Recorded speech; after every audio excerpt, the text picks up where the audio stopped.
Now, it's too little too late. What we must understand is that the foundation is very flawed.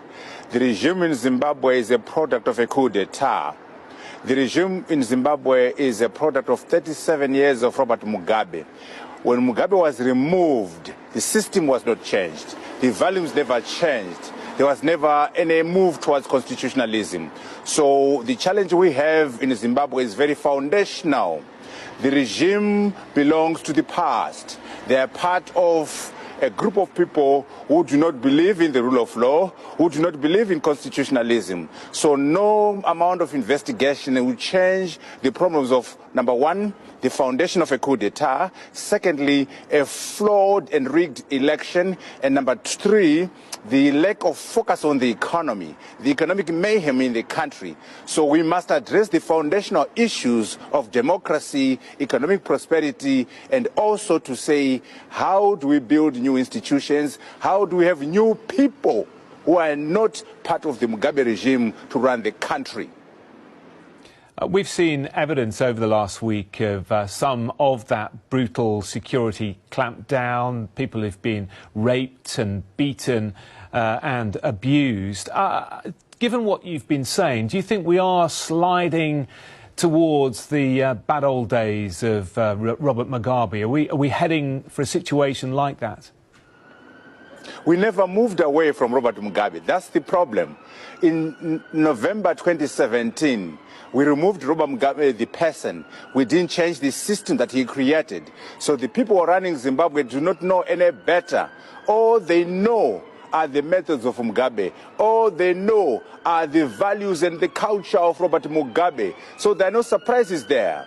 There was never any shift. There was never any change for the better in Zimbabwe. We must address the foundational matters of allowing the people of Zimbabwe to vote for the people they want. We must allow in Zimbabwe a move towards the rule of law, constitutionalism, new institutions, and new values. The regime in Zimbabwe has never moved away from the values of Robert Mugabe. What happened in 2017 was a false moment, a false consciousness. There was never any change.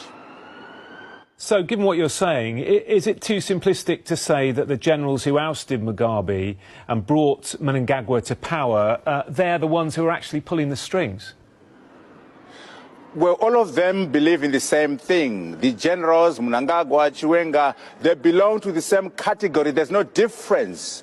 These people are a product of the Mugabeism, the values, the culture, the way of governance, which ran Zimbabwe for 37 years. You don't expect anything different from Mnangagwa. You don't expect anything different from this government. What we need to do is to understand that foundationally, the arrangement in Zimbabwe is a product of a coup d'etat.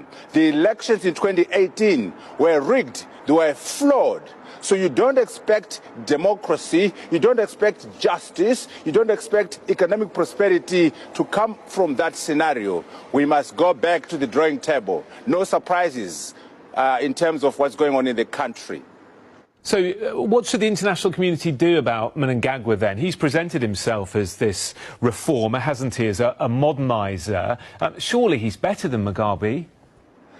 No, he's not. They must reject the pretense. They must reject the notion of a new dispensation and urge Zimbabwe as a society to create conditions for free and fair elections. Urge Zimbabweans to reform their politics, to reform their society. In Zimbabwe, of course, we want people to work together to create an environment where we can have free and fair elections, where we can have proper expression in terms of the choices for the people of Zimbabwe.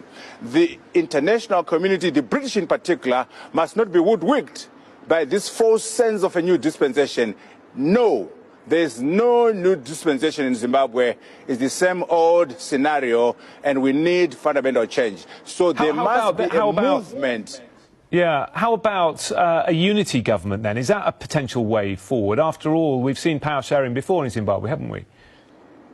what's important is to make sure that Zimbabweans talk to each other, dialogue in Zimbabwe, the opposition, civic society, the ruling party. The outcome could be an inclusive government. The outcome could be an agreement on reforms. The outcome could be some arrangement where we say, let us focus on our country. We can't bicker and talk about an election for 5 years.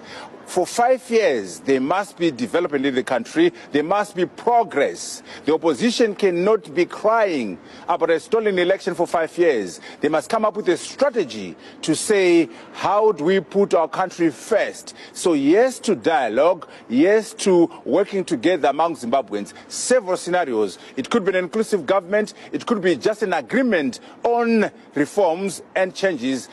Or even what's happening in Kenya, where Odinga and Uhuru appear together and put Kenya before their parties and aspirations. So it's important that, one, there's a commitment to fundamental reforms. Number two, there's commitment to working together. And number three, there's a commitment to addressing the macroeconomic matters in Zimbabwe. The economy is burning in Zimbabwe. We need to resolve matters of the economy collectively as Zimbabweans. Good of you to take the time to speak to us this afternoon. Arthur Mutambara, former Deputy Prime Minister in Zimbabwe.